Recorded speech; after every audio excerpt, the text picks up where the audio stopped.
One of the greatest war movies ever made was buried by the studio for 3 years. Another was so accurate, it had to cut scenes because they revealed military secrets.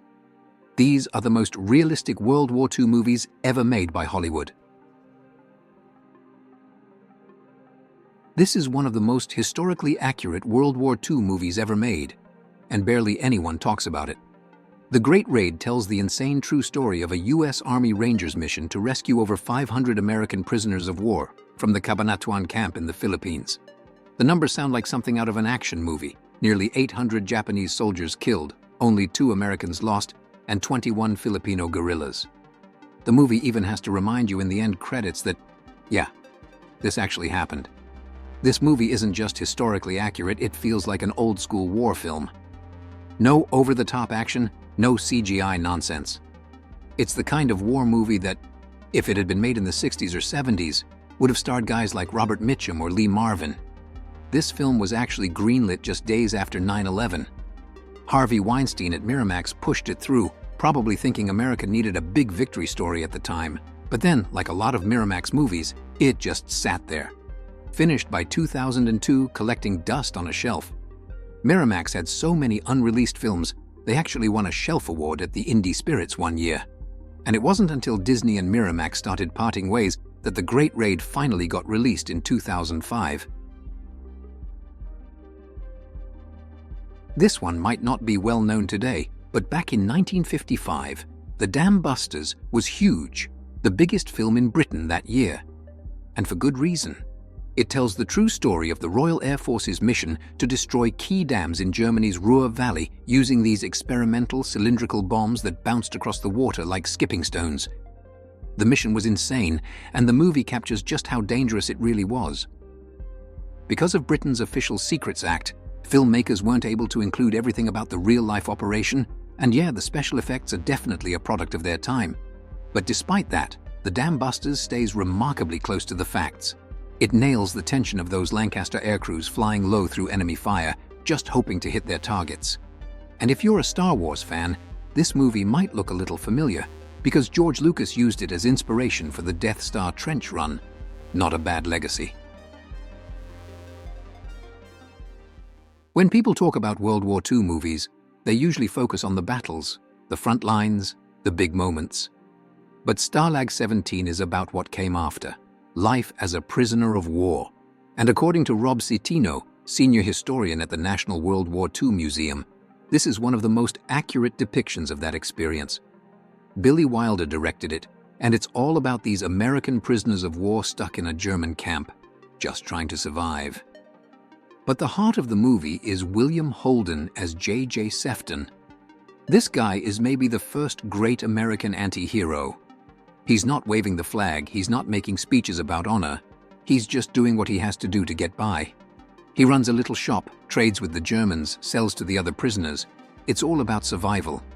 But when it really counts, when they need someone to step up, that's exactly what he does. And this is something you hear from a lot of veterans. The guys who brag the most about their war stories usually did the least. Meanwhile, Sefton doesn't claim to be a hero. He doesn't even try to be. But when it matters, he's the one who gets the job done. One of the most unforgettable characters in American cinema. The Longest Day takes on D-Day, not from one perspective, but from every angle. It stars John Wayne, Henry Fonda, Sean Connery, Robert Mitchum, Richard Burton, pretty much every big name at the time. The movie is based on Cornelius Ryan's book, and the focus is the event itself, not any one character. And that's what makes it work. It's big, it's ambitious, and for 1962, it's about as accurate as they could get. The only real downside is the Omaha Beach sequence. It just doesn't hold up compared to Spielberg's version in Saving Private Ryan. But even so, this is still the classic D-Day movie. It won 2 Oscars, one for cinematography, one for special effects. And more than 60 years later, it's still one of the most ambitious war films ever made. This is the Pearl Harbor movie that actually gets it right. At the time, critics like Roger Ebert called it dull, mostly because it doesn't focus on character development. But that was the whole point. This isn't a personal drama, It's about the event, and the way they approached it was incredibly ambitious. Instead of one director handling everything, they split it up.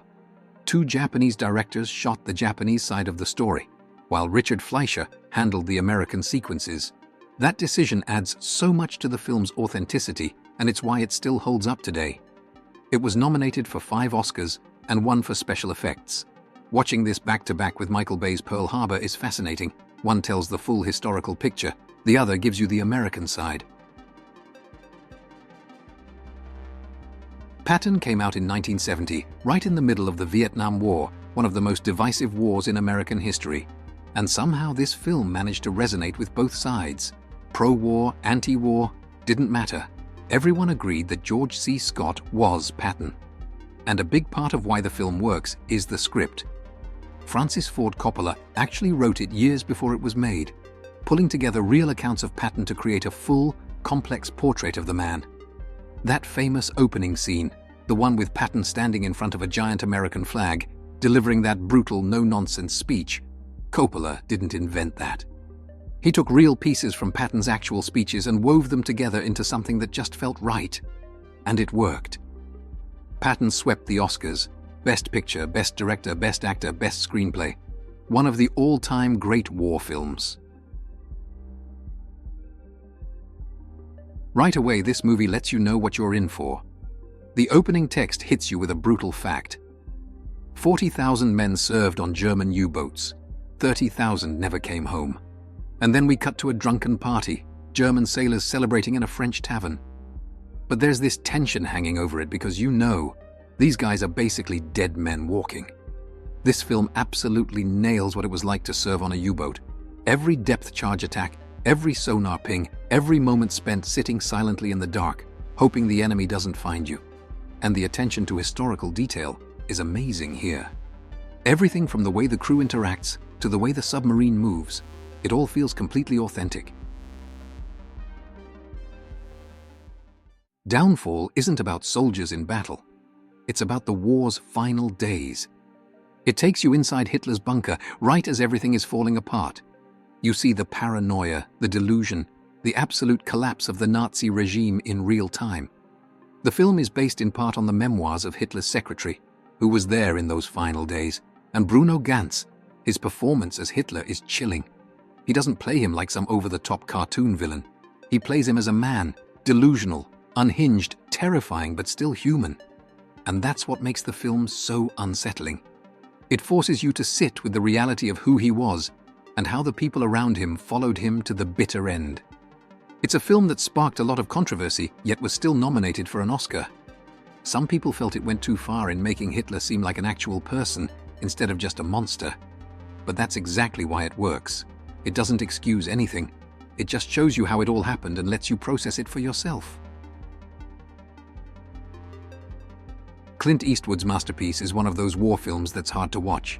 The same way Saving Private Ryan is hard to watch. The same way Das Boot is hard to watch.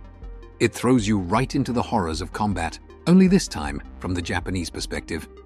In a literal sense, the film isn't totally accurate. Every Japanese soldier shown in the movie dies, and the ones who survive are fictional characters. But where Letters from Iwo Jima gets it right is in showing what it was actually like to fight on that island. It captures the hopelessness, the brutality, and the sheer horror of being a Japanese soldier in a battle you know you're not going to survive. Christopher Nolan does not mess around when it comes to historical accuracy, and Dunkirk is no exception. The film goes to insane lengths to make sure it gets the details right, the uniforms, the weapons, the actual ships and planes used in the evacuation. But more importantly, it nails the feeling of Dunkirk. The film gives you 3 perspectives: the soldiers on the beach, the pilots in the air, and the civilians coming to the rescue. And through all of it, you get this incredible sense of scale. 338,000 British and French soldiers pulled off that beach, turning what should have been a total disaster into something that in some ways felt like a victory.